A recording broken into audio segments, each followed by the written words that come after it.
Hello and welcome to today's Friday Facebook Live. Today we are talking about making your side hustle work harder. As you see, we had Hannah doing it last week, but you've got me again, and we're back with another awesome team of people. I don't think any of these people have done it before, so they're all newbies, new faces to talk to.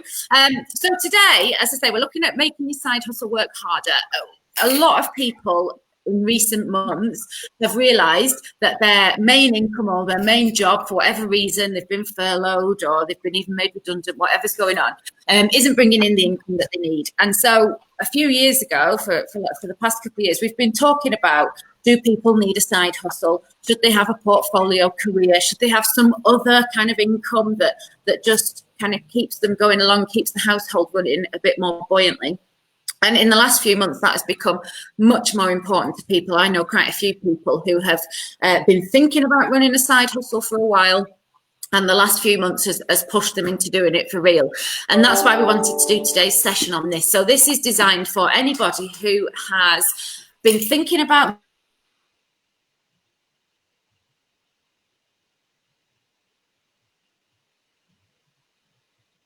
making them a lot of money, or it's even for people who've been having a side hustle for a while and they just want to make it a little bit more productive. Maybe you're even thinking of turning it into your main career. So lots of people in lots of different situations. One thing I will just say is when we talk about a side hustle, it can mean hundreds of million things. Obviously, at the minute, there's a lot of network marketing companies around. So a lot of people are doing network marketing as a way into earning a second income. But we've also got people who are doing a crafting business or a cooking business, something that they want to become their main business in the future, but they're just starting it off on the side for now. We've got people who just fell into running a second business, and it's something that they're keeping going at the same time. So I'm going to shut up. I'm going to go to our panel here. First of all, I'm going to let them introduce themselves and tell us who they are. So Leslie Morgan, I'm coming to you first. What's your name and where'd you come from? Hello. Hi, my name's Leslie Morgan, and I live in Manchester. I'm a mum and a wife, and I'm a grandma to recently a 10-week-old little girl. So I've been sort of doing my side hustle, actually. Well, it started back in about 2006 when my son sort of mentioned the words drop shipping, actually. And I didn't know what all that meant, and he explained that to me. And I just thought that was absolutely amazing. At that time, and we still do, we had a building company, and we still have the building company. We had lots of staff, fleets of cars, this, that, and the other. And I just thought this was an amazing concept and sort of way of business, really. I actually got invited to a meeting in 2013 and discovered network marketing, and where I thought, wow, this is it.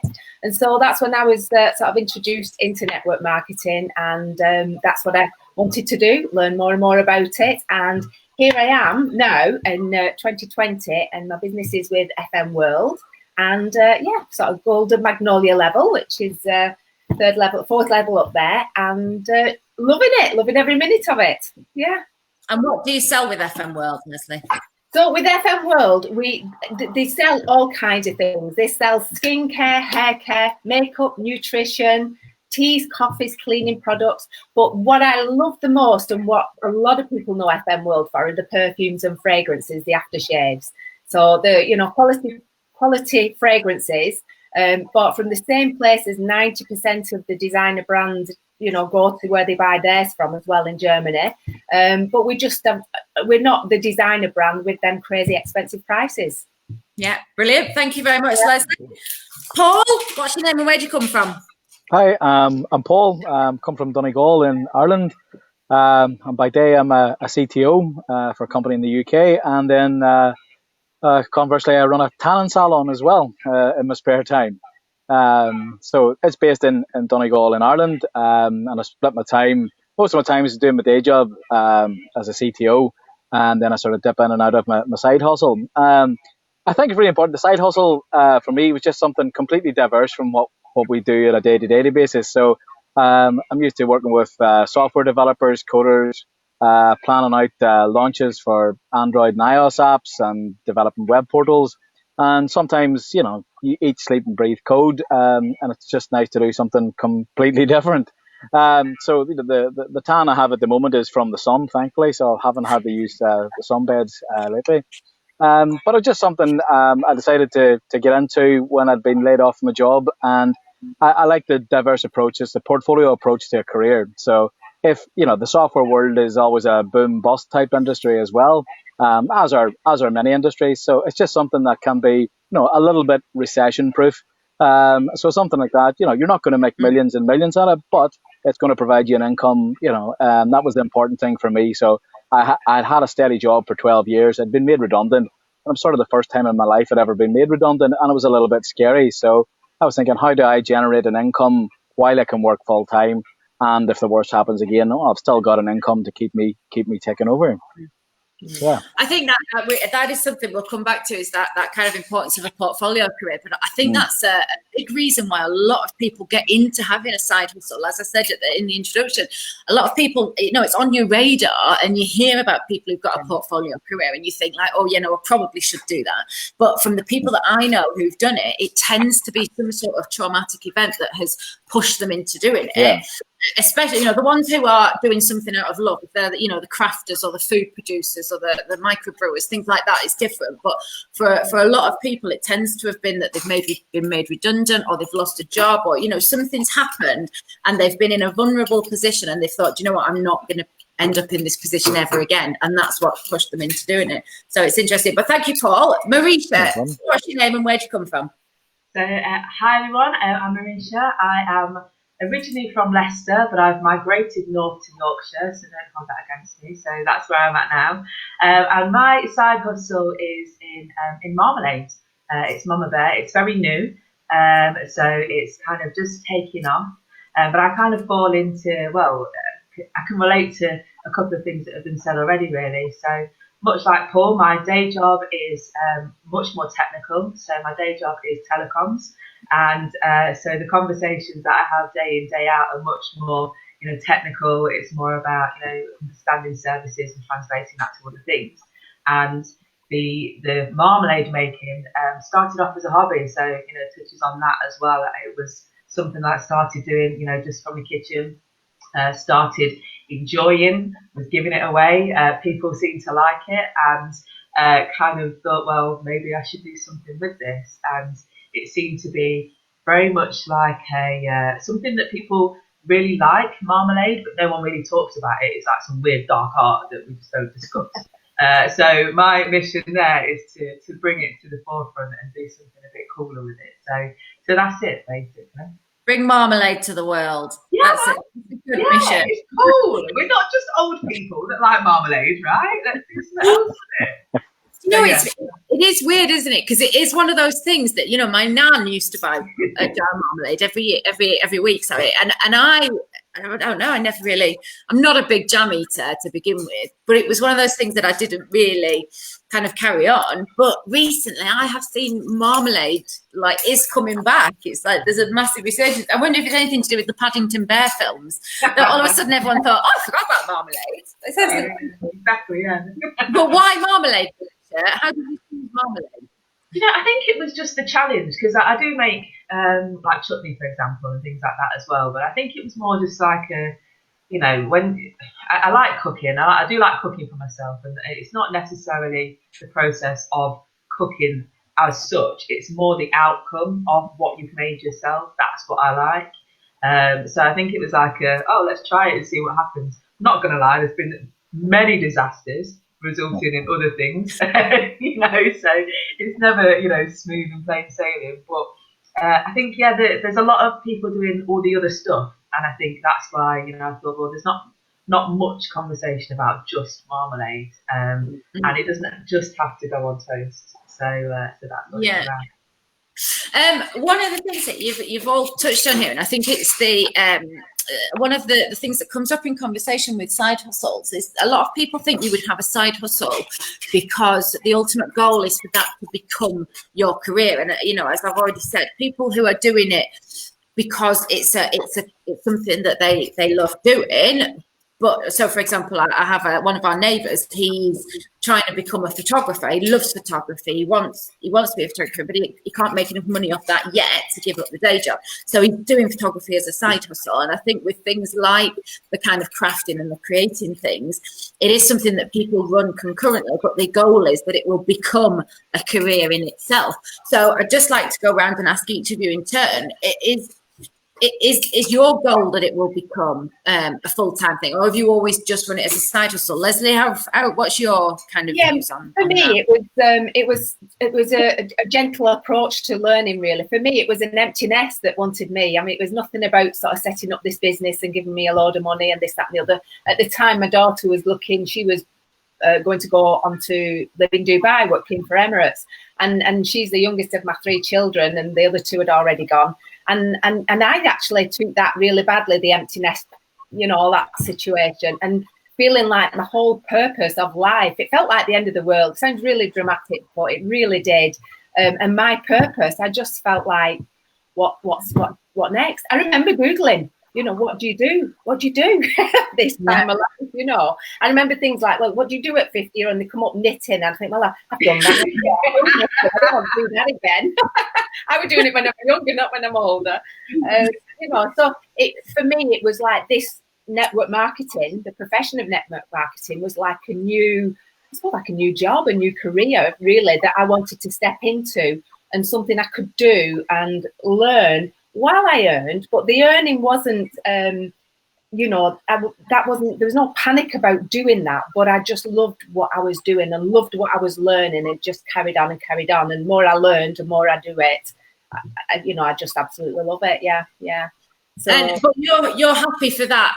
I mean, I know it has kind of become your main business recently, because, like you say, you had the building company, but FM World has become your personal main career, hasn't it? Main thing. Yeah. But I'm not, I'm not doing every hour of every day or anything like that, and that's not what I want to do either. I do the great thing about network marketing, with any company, is growing the teams and the residual income side of things. So, it becomes where you can, and again, doing it sort of on a smaller level. Some people do want to just earn extra £100 a month or something, but other people can go to the other extreme where they can see the potentials of the unlimited income potential, and want to put the extra effort and hours into it as well. But for me, I consciously, I find myself doing more than I probably intend to do, but it's because I just love what I'm doing anyway. So, with having the convenience of the, the mobile phone and social media, it's quite easy if somebody from my team or somebody regarding a fragrance or whatever it is contacts me. I'm sort of quite happy to, just carry on with that and answer back, because I enjoy what I'm doing. And like I say, for me, my children have grown up and gone. Although there's lots of people in my team who have got young ones and work around that too. That's the beauty of it. You can work it around whatever you do, really. Well, you say your children have grown up and gone. Your daughter is grown up, but she's just had a baby, and because of coronavirus, they were back living with you. So you have a nest again, didn't you? Yeah. That's good. So but again, but that's the beauty. I'm here, and I could be part of that as well. And you can just work around it. I don't have to be anywhere for a certain time, somebody telling me what hours I'm doing and what hourly pay I'm doing or anything like that. It's literally down to me, and if I you can as much or as little effort you put, it is effort based, so again, if you put in a little effort in, then you'll get some money, but it won't be no great shakes. But if you put some more effort into it, you can grow that income. And that is something I want to come back to, because I think that's a big part of why people run their own business in the first place. And if you like, a side hustle is a route into running your own business and being your own boss. So that is something I want to come back to. Let's say I've written it down in my pad. Okay. But Paul, what about you? Do you think will the tanning salon ever become a main source of income for you? Or are you always going to keep it as a side hustle? Yeah, I think it's the kind of thing that it can only keep as a side hustle. It was sort of a perfect fit for me because it's an easy thing to run. People come in, they buy 10, 15 minutes on a sunbed and off they go. So, staffing levels are quite low. I look after all the bookkeeping side of things. So it's just a generally easy thing to run. And I suppose it's probably reflected in that, you're not going to make massive amounts of money at it. And, you need to have them spread out over wide areas. You can't have 2 or 3 talent salons, in close proximity to each other, because you just need that, you need a sheer number of population to work through that. So it's probably not something I'm ever going to, make a full-time career at. So it'll probably always just remain a side hustle. But I like that. I mean, it was just important that it was completely different from what I do, because I think you would become a bit bored. So if you're being a developer, a software developer 9 to 5, and then I know a lot of software developers then that do a bit of software development as a side hustle, so 3-4 hours in the evening time. And I absolutely think it must absolutely melt their brains. Because, 8 hours a day doing coding is enough for anybody. So if you end up doing that 12-15 hours a day, no, it would just, I think you would just burn out. And you do something completely different. And it's true what they say, a change is as good as a rest, really. So yeah, it's really important to have it completely different from what you do as your day job. Yeah. You have absolutely taken that mantra and run with it, haven't you? Because I don't think you could get more different than coding and I don't even think they're the same demographic. I think you're even, the target markets are even completely different, aren't they? Completely. You've been a bit skeptical. They're funny you say it. There is crossover, especially in back end. So my big specialty is big data, and I built my own systems for the talent salon, so for customers, and the data that we feed into it, it's actually very surprising the data you can pull out of it. We even do things like we record the temperature, the weather every day, and I can now accurately predict how many people are going to come through the door on a given day based on a weather forecast. So you say they're completely different, but there's lots of crossover that you can use the skills that you have, which is really good to bring into new businesses as well. So yeah.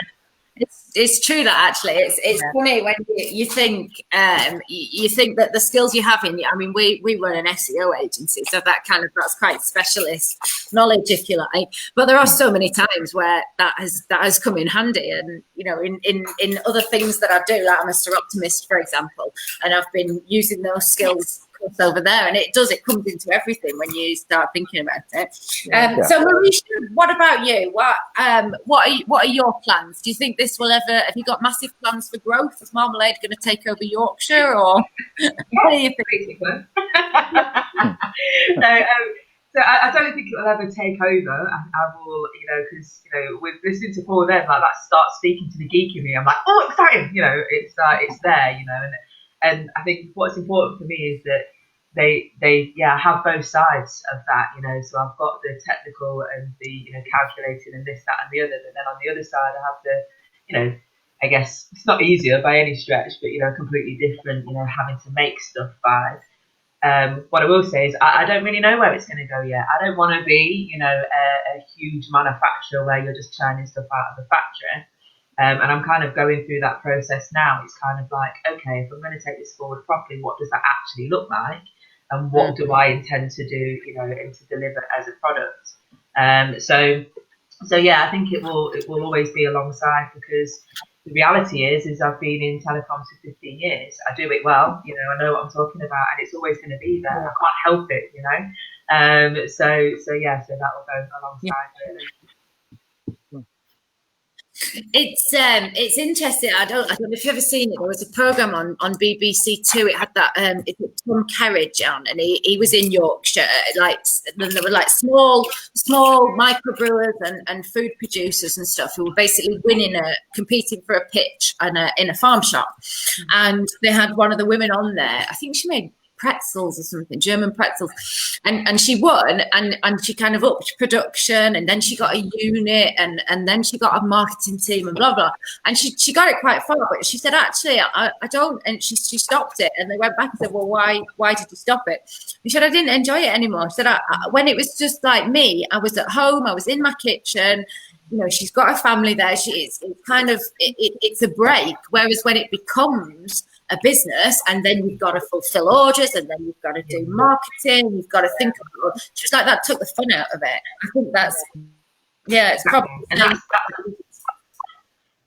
that's the thing I don't want it to be, I guess, really. I don't, kind of holding off, because to be honest, I think it's got legs, but I'm kind of just, I don't want it to become that, because I've always, we do that in our day jobs, what I mean? That's why they're day jobs, I guess, really. They become other things. And, I don't really want to think yet about having to, have staff and this and that and the other, because then it becomes something else. You get taken away from why you started it in the first place.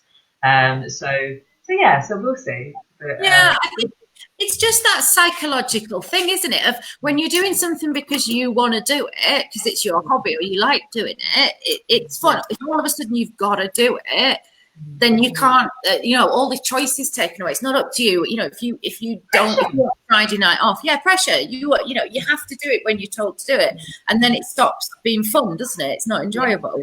So that's why you've got to really look into why it is you're doing anything, isn't it? Really, it's is it the money that's motivating? If it's the money that's motivating, or like you say, if it's something that you really enjoy doing that's motivating you, and sort of keeping that in focus, really, isn't it? I know that can change along the way, I suppose, for different situations and people, but it is doing it, isn't it?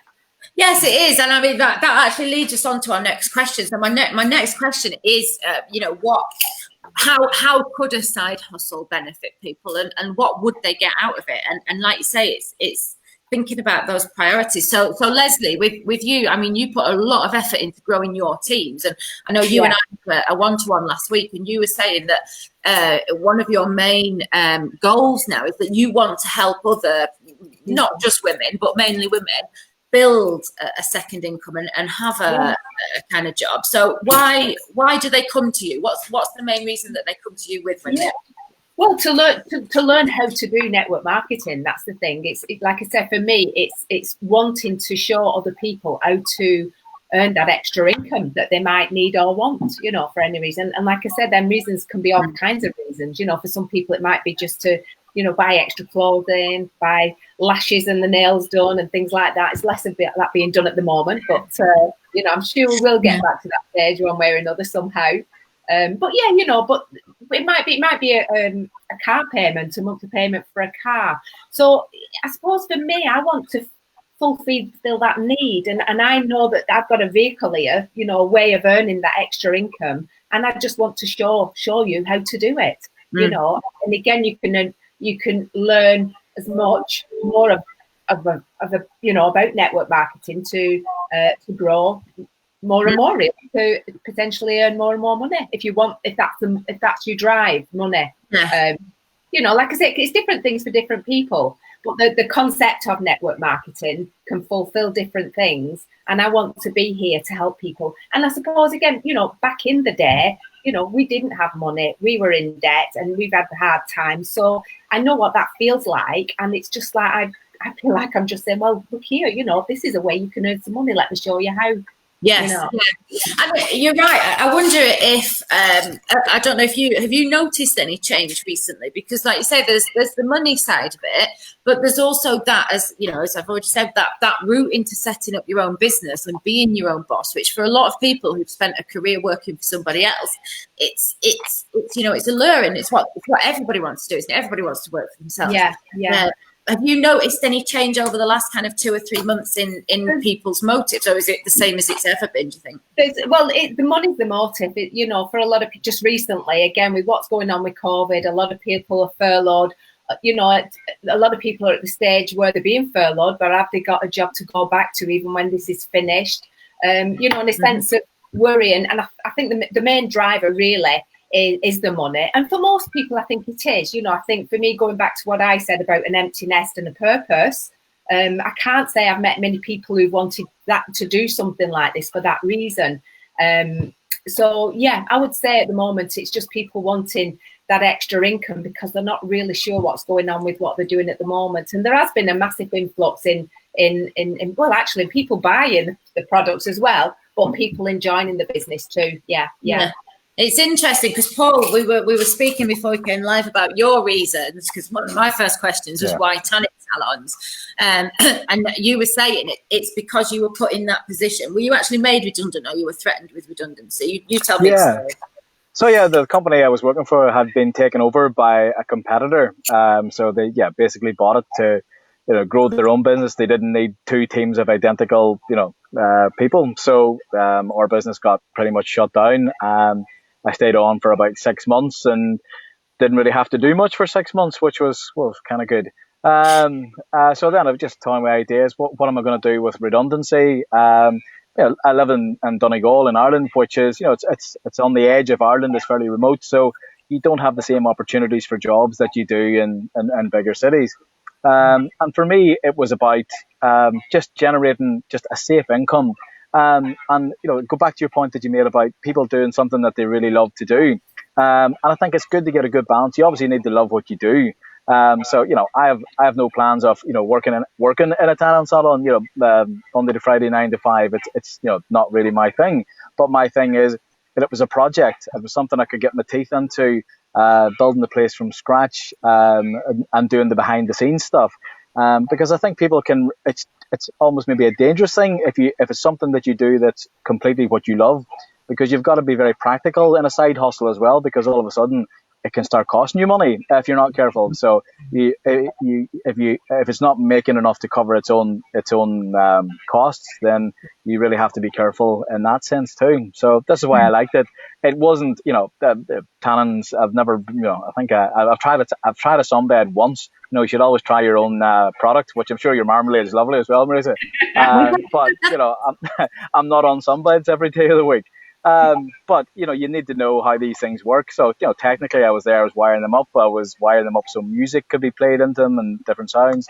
And it was a project for me to get my teeth into, because I physically went in and built the tanning salon from a concrete floor, a bare concrete base, into what it is today.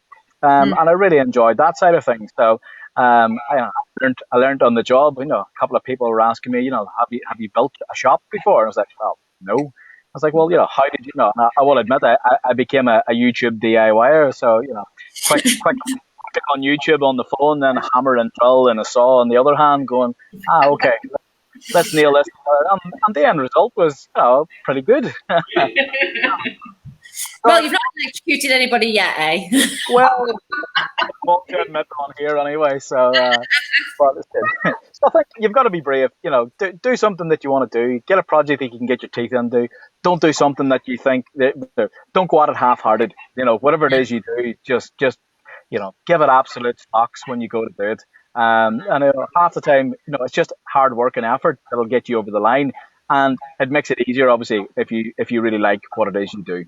Yeah, it's interesting that, because as I say, we run an SEO agency, and if you'd have told me 10 years ago that I would be running an SEO agency, I thought you were insane, because I wasn't. I like copywriting and I like words, but those SEO and copywriting weren't the same thing to me, and I just sort of fell into it by accident, really. But now I love it, and I love the algorithm updates, and I love the psychology behind algorithm updates and the language behind all of that stuff. And as I've got more to know it, I've got more passionate about it, and I like it more. And I think to a certain extent that's true with a lot of things, isn't it? Like you say, even if you do something that is completely opposite to what you do in the day job, you will grow to love it. You'll grow to, you will find the element of it that you like, and if you don't, you can get rich, can't you? Exactly. So so Marisha, I want to ask you. We've talked about the kind of reasons that people might get into running a side hustle, and we have touched on them now, on the kind of things that you need to make it a success. But what do you see as being the key points to making your side hustle a success? You think the main thing for me, I think, is actually it's the network of people that I have access to, in all honesty, and I think it's those champions, quite frankly, the people that are at the sidelines waving things along. And I don't just mean, friends and family, because they're not, they will anyway, but other people that have kind of can see, where you want to be, can see what you want to achieve and support you through that, and whether that be asking for advice or asking for, not short of testers, let's face it, people are quite happy to receive it, and stuff like that. But, but also, I think it's a really important thing to have other people around you to ask questions of. Otherwise, you just get lost in your own arse, basically, and you just get all this other stuff coming at you that you don't know and you don't do. So for me, that's been going, because doing product is completely different to what I do day to day. I've done services forever. I've always been in services, and now coming to a place where and talking about products and having stock and all of this kind of stuff. Quite frankly, I don't understand it. I don't know it. Do you know what I mean? It's not something I'm having to learn again and learn all of those types of things that I need to do to get that to work. Yeah, so for me, it's having other people around and people to connect with and to call on. Do you enjoy the element of learning all of those new things, like learning about stock and I presume things like sell-by dates and food hygiene and stuff, or do you think is it just a sort of necessary evil that you have to get through in order to make the marmalade? It's a necessary evil, to be honest, but I very much like. I think the same with any job. Let's face it. When I was young, I didn't grow up and think, can't wait to be in telecoms. It's just something that kind of happened, and I kind of have a knack and a niche, in that kind of space. And the stuff that with any job that you don't particularly like, but the good stuff that comes out the other side outweighs all of that other crap, to be honest. So yeah, it's something you have to learn. Luckily, I'll be honest, marmalade is a fairly low risk type of product, so it's not like I'm handling meat and all of that kind of stuff. Stand back from that stuff. But it's again, I guess it's the joy, if you like, is seeing other people enjoy it. It's as simple as that, and that can pushes me forward with it. Yeah, I think one thing that you said there was about having the kind of network of people around you that can support you. What do you do in order to grow your business, Marisha? Do you do any sort of networking? How do you market it? What do you do to get out there? And how much time does that take? It does take time. I don't think there's any two ways about it. I network anyway for telecoms, because when I started in that business, it was like, oh shit, I don't actually know anyone. I need to get, I know people within my industry, but I don't know anyone else. Everyone already has what I do. So that forced me down that kind of route, I guess. And it's one of those, I guess a throwaway comment, that I also make marmalade. But what the nice thing for me there is actually that I kind of have to work quite hard to talk about telecoms sometimes, because that is true relationship building. People don't just buy it from you straight away. It tends to come up, various other issues, if you like. Whereas then when I say, oh, but I do marmalade, everyone gets that. So it's like, oh yeah, okay, I'm in, and that's quite a nice vibe too. But yeah, so at the moment I network, and again, this is a whole kind of new space for me too, because I'm not a particularly, heavy social media user. I will lurk in the background and I will read and I'll scroll and all of that kind of stuff. But the reality is that's what's going to have to, get on top of to market this, because that's where it all is now. I guess when it comes are you looking forward to that? As in, because again, that's another kind of skill that you have to learn. It's something else you have to do. Are you looking forward to that, or again, are you thinking, oh, just let me make marmalade? No, I do, because I think when you have that, I think what I get from the vibe, with the other guys on here today is that, it's an authentic love for what you're doing. So then when you're talking about it, it's no bother. Do you know what I mean? Whether that be on socials or whether it be to other people. Whereas if you're stuck in a day job that you don't really like, that you're just doing for the money, that becomes a bit more difficult for you to express, why and how, and when you get into that social space. So yeah, I am kind of looking forward to it. So stand by on that. Leslie, I know you do a lot of networking because we've been networking together for a few years. So and you go to quite a few different groups as well, don't you? I think you do pop-ups. You do like pop-up shows? Yeah. Up until, like I said, at the moment it's a little different in that area. But that's what I did. Sort of doing pop-ups. That's how I love to work.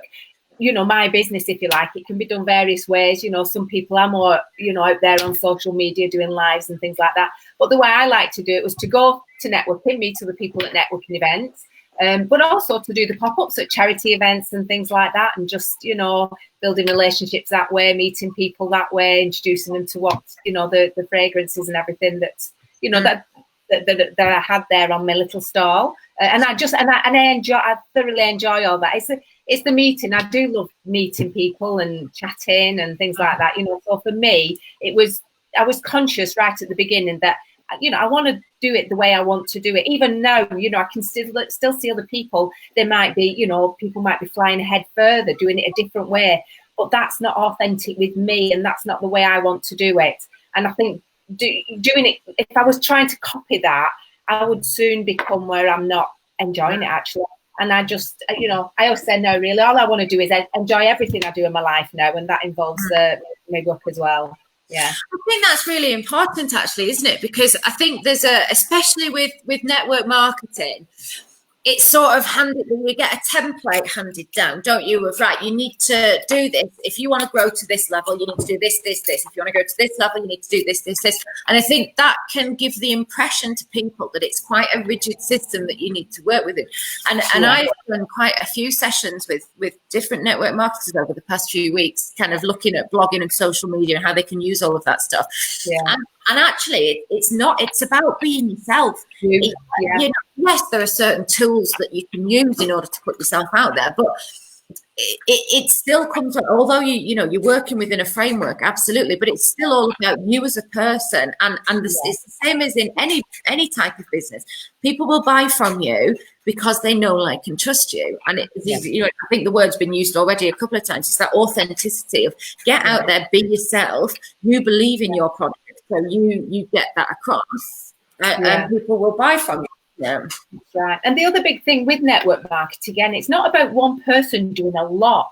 It's about a lot of people doing a little. So again, you know, in my world and the way I see it and the way I want to do it is I'm just out there doing my bit, but along the way, people are joining me, you know, so I can teach them what to do. And then you know, the network builds and builds that way. So again, it becomes more people doing a little rather than me just flogging my guts doing a lot, you know. And that's the essence of network marketing. That's what it's about. Yeah.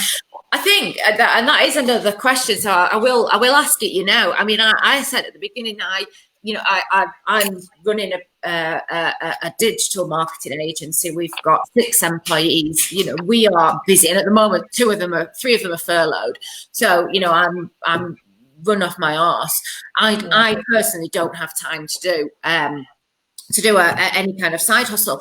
But I imagine that's one of the biggest kind of knockbacks that you get when you talk to people about doing it. Is, I haven't got time. So how much time would somebody need to dedicate to it? I know, you know, again, it's how much money, but it does. It depends what, you know, it's almost like saying, well, what do you want from it? What are your expectations? But again, you know, I think again, you know, even an hour a day, half an hour a day is not, you know, that's acceptable. So it's just them daily. It's the consistency actually of what you're doing. So it's not like saying, right, I'll spend 2 hours a week doing this. You know, if you break that down into the week, you know, each day, that is more, it's that persistency of, you know, again, being on social, just putting posts out there, letting people know you're in business. And it's just a small amount of time each day that tots up over the week and the months, you know, where the time comes in.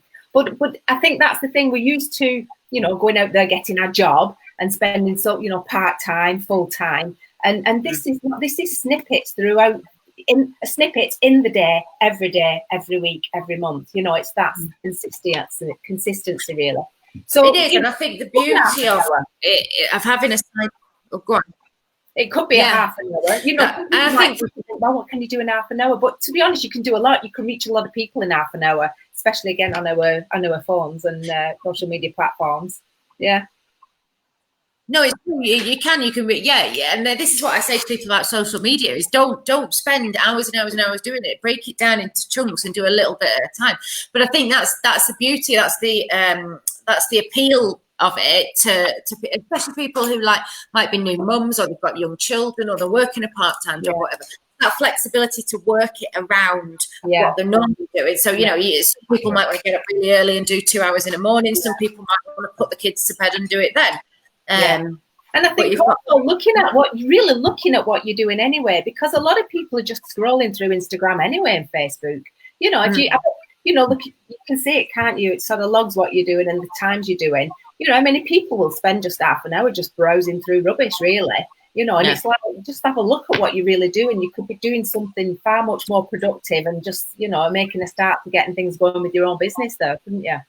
Have you ever looked at your stats on Facebook of how long you've spent on and then I don't want to do, and then I'm changing that. See, when you get that alert like once a week off your phone that tells you what you've been doing, I don't want to know if my I listen to a lot of audiobooks, so I have the Audible app, and it came up with it flashed up. It was like, you've won this badge or something. I was like, oh, I wonder what that means. Like, I had a look, and it was like, you have spent over 400 hours listening to audiobooks.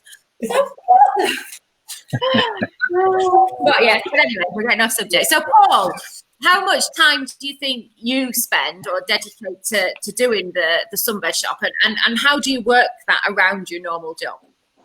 Yeah, so I suppose in the beginning there was an awful lot of effort went into getting it started and off the ground. But then I suppose working in the technology sector, you always try to work smarter, not harder. So you can work, if I spent, I wouldn't spend 5 hours a week maybe doing it, because I'll have my banking apps, I'll have my finance apps, I can do my VAT returns and my tax returns in my spare time. Because everything's categorized for me. I don't have to print off loads of bank statements and go through item by item. I'll maybe spend a half an hour at night time in bed flicking through stuff if I've had a really busy day. And just the checks and balances. So one of the things that I always take from a CTO job is a lot of companies can work on, just a few markers. Here's the markers that I need to be at in order to, make sure that I'm, we're running this business well. And obviously you need to check in detail on some things, and, data is not the be all, but it actually gives you a very good indication of we're doing okay, things are fine. Probably we could spend a bit more time on social media marketing because we have a very small outreach. You're limited by the physical location of people you get in. We don't sell a physical product. You're waiting for people to come through a shop door. So you've just got to maximize your reach and be consistent about it, I think, as well. So, in the past where, you may have been focusing on things and all of a sudden you've got about 3 weeks worth of, VAT returns and stuff to get caught up on. And, it takes away from, it eats into your other time. So be consistent. If you're doing 5 hours a week, then do 5 hours a week. Don't say, oh, I'll take a week off and do 20 hours some week, because then it becomes a bit of a chore and a bore. So yeah, definitely, I think consistency is key.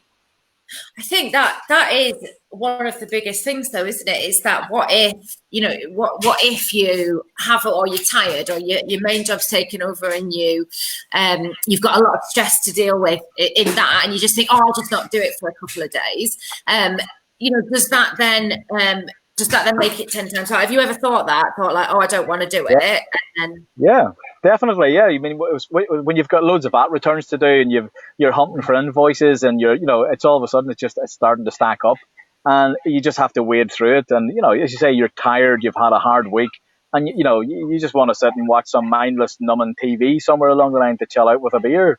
But you say, nah, damn it, I'll do it. I'll take my laptop out. I'll spend an hour, even if you don't get it all finished.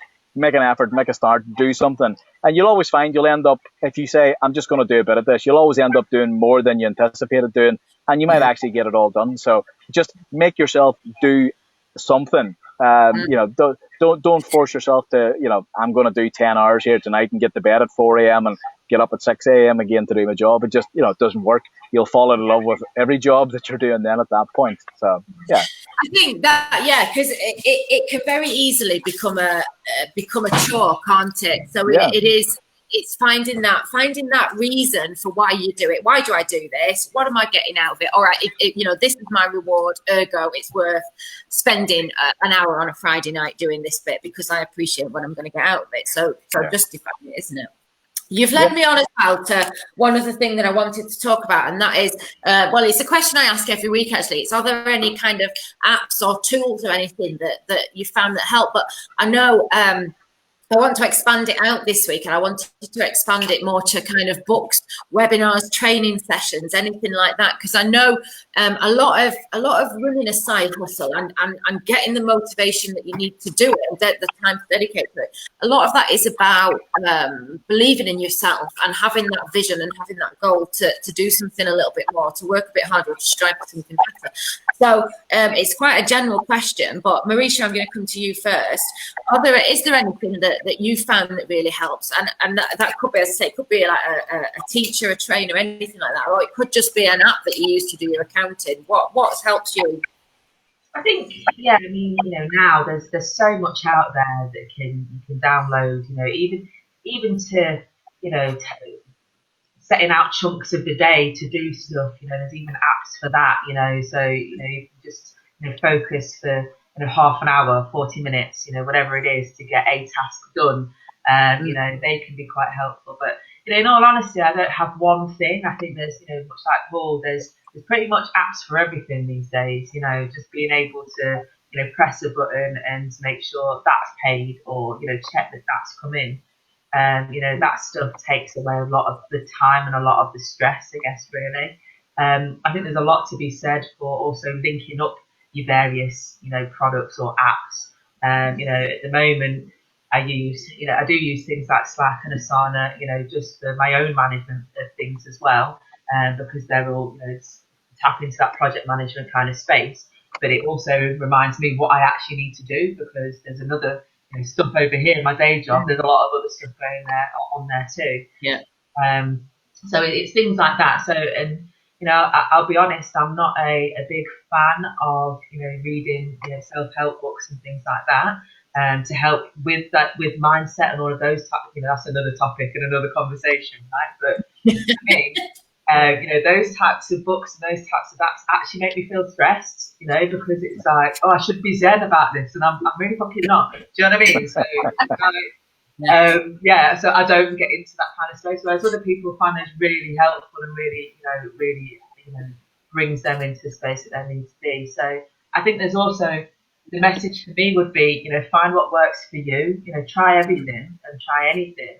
And then, just work with what works for you rather than what someone else is doing or how someone else is doing it, because, then it may not sit right with you, and then you get into it becomes a chore, then you fall out of love and all of that kind of stuff. I think that is really important, because I mean that comes back to what we were saying before with Leslie, and sometimes with the network marketing stuff, you get these sort of, or it can seem that you're getting these edicts passed out, do it like this, do it like this, do it like this. And actually, they're just there for guidance. It's like, it's more of this is what other people have done and it works for them, but you've got to find your own way through it, haven't you? You've got to find your way of doing it, and that's everything. That's the tools that are going to help you, the routine that's going to help you, the amount of time you dedicate to it, and I think you've got your sponsor is massively important too, because to be honest, you can have somebody who's just absolutely intensely putting pressure on you, and that, again, can just put people off. It's and that might suit somebody else, but again, that is a massive difference, because the person who is bringing that information to you, the way they do that can make all the difference on how your journey with that goes, really. So in terms of network marketing, that's your spot, having your sponsor and having your thing. But Marisha, you were saying before about how important your network is. So that goes for everybody. Everybody has either somebody who is gonna, help them, push them, drive them a bit harder, or put them off and drive them away from it. So it is about finding your network, isn't it? Find your people that work best for you, and they might be helping you, or they might just be on the periphery, looking after the kids so you can get on with what you need to do. But find those people that are going to support you, and not those people that are going to make you feel more stressed or make you feel like, oh God, I'm a failure. This person over here is doing it 10 times better than I am, and I'm shit. So yeah, don't compare. Don't compare. That's a new slogan. Not go compare. Don't compare. Don't compare. Paul, what do you use? Have you got any tips, hints, systems, apps, or anything that you found helpful? Yeah, well, I suppose just a bit of a touch on that. What you're talking about is, what you're talking about there, just comparing yourself to other people. It's a terrible idea. When I started out, when I got my first role as a CTO, I used to talk to a couple of other CTOs, and maybe on a weekly or a monthly basis, and became a bit of a bragging session about what they were doing. And I used to think, Jesus, I'm nowhere near these guys' level. I am so out of my depth. This is not funny. But I always kept the ethos, keep it simple. And I always tagged myself, rightly or wrongly, as the simple CTO. And I had some very, very, very basically simple systems that did very powerful things. But they didn't break. They didn't need a lot of maintenance. And it just made my life a lot easier. And then you take that into your side hustle as well. What can I do to make this as simple as possible, that it doesn't eat into my time? So I use like a project management apps. I use things like Monday.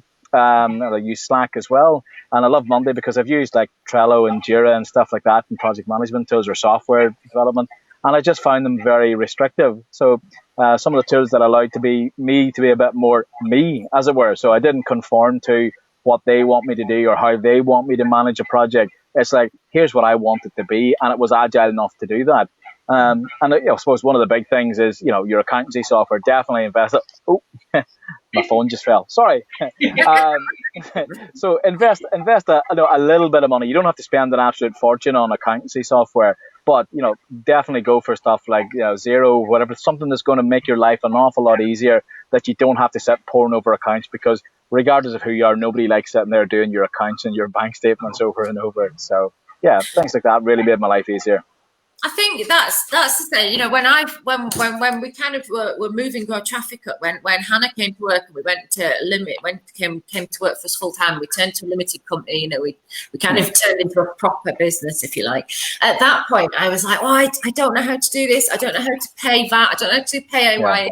We can't employ anybody. I don't know all of this stuff. And I just learned, right, well, I'm good at this bit, so I'll do this bit. Somebody else is good at that bit, so I'll pay somebody else to do that bit. We got an accountant. It's the best thing we ever did. But that's what our philosophy has been all the way along the lines, is if this isn't what we're good at, we'll pay somebody else to do that, so that we can focus on the things that we're good at. And that follows through with your side hustle. Like you say, whether it be you get an accountant if you hate doing the accounts, because for somebody to do the accounts for a side hustle or a small business, it's not a lot of money at all. We're not talking mega bucks. And all you can just have a one-off fee once a year when they do your self-assessment tax return, or whether it be buy an app and put some money into a platform. Because this is what I always tell people when I'm training them to do kind of social media or blogging or anything. It's simplify it and streamline it as much as it can be done. So, if you can get Hootsuite or Buffer or whatever to streamline your social media management. Get, like, say, Asana. What's the other one you've just mentioned, Paul? Slack. I was using Slack and Monday. Monday is like a bit of a project management tool, but it's flexible enough to allow you to create your own management tool. I've done FeedTech, level 6 project management, but it can be as detailed as that, or can be just as detailed as, here's a checklist of stuff I need to do this week. So make it work for you and keep it as simple as possible. The more complicated you make it, then the more time it's going to take to administer and run as well. Yeah. And that's it as well. If it's worth spending a little bit of money now to make it a little bit more simpler, then do that, because time is precious, isn't it? Yeah, it is. Yeah. We are coming up to time, and there's one last question that I want to ask people. We will go round and we will do kind of main top tips, really. But I just got there's a couple of questions on the thing. Sorry, my cat is in absolutely insistent that you can this. So I do apologise. But yeah, I'm going to go around at the end and do kind of conclusions and top tips. But is there anything you think we've not covered yet that would be good advice for somebody who is either just starting out trying to get a side hustle, or that they've just started doing it and they're making the first tentative steps? So what would your advice be? Leslie, I'm going to come to you first. About being open-minded, really, and something that's in alignment with, like we're going back to about what you like doing too.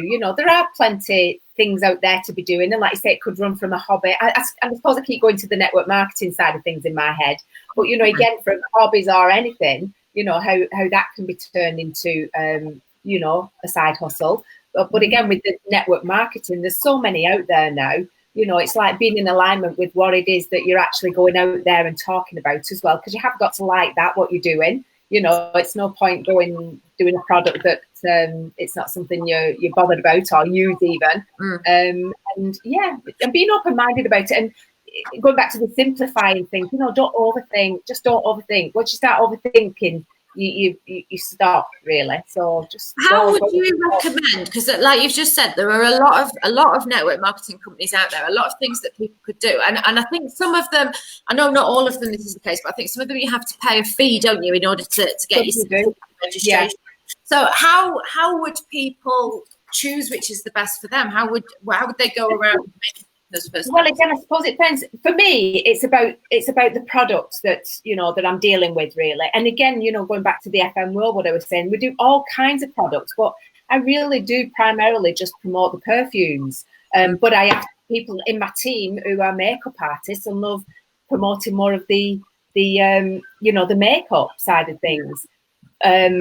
So yeah, it's just having that alignment with what it is you're going out there talking about and selling, you know, that you can do that from the heart, if you like, rather than feeling that. It comes back to that, do something that you are passionate about, doesn't it? Because if you don't like it, you're not gonna But at the same time, for me, I'm not passionate about perfume, but I am passionate about network marketing. But I have found a product that I can talk about. I mean, we all love to smell great. I mean, who doesn't love to smell great anyway? So, you know, it's sort of, in that respect, it's easy for me, but that's what we all love perfume. It's easy. Yes, you know? We do all love perfume. Yeah, I think I've got about 5 different FM perfume bottles on my desk. they're so cost effective. So I'll just keep like, I'll try a new flavour and I'll try a new flavour or smell. Why not? Yeah. Paul, what about you? Anything that we've missed that you think could help people kind of start out on this?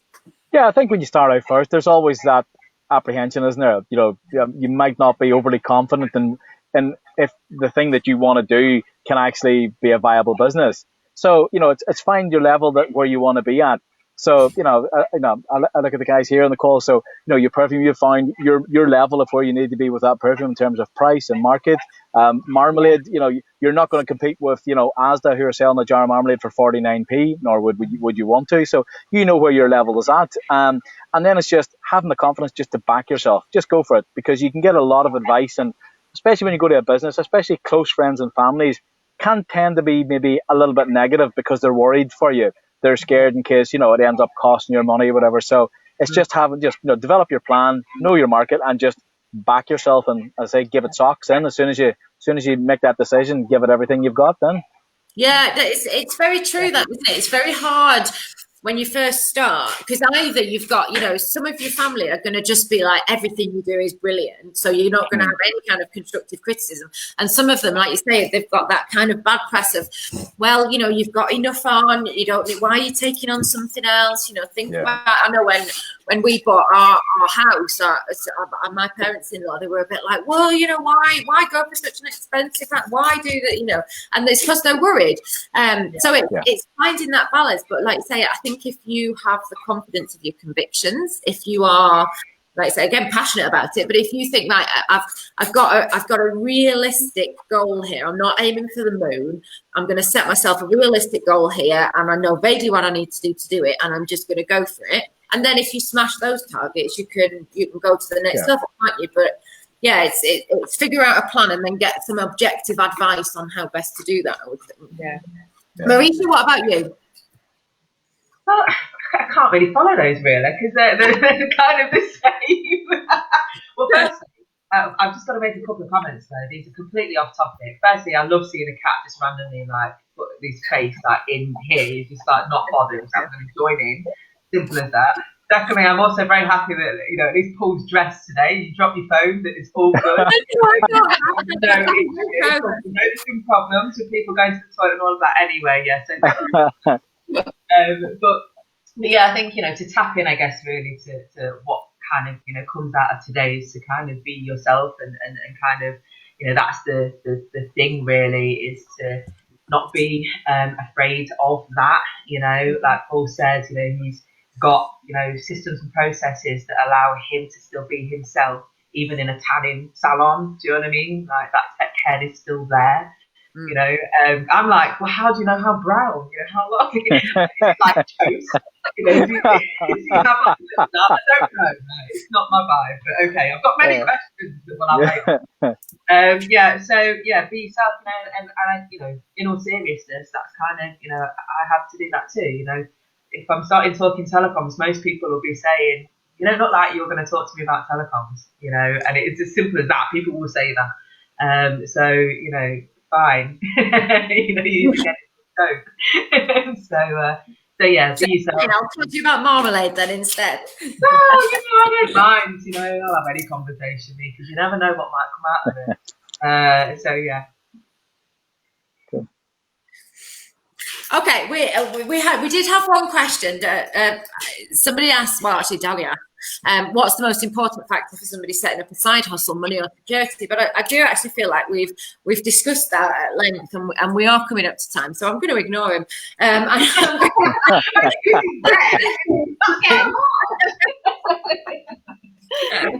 It's all right. He's not watching anymore. I can see him out the window.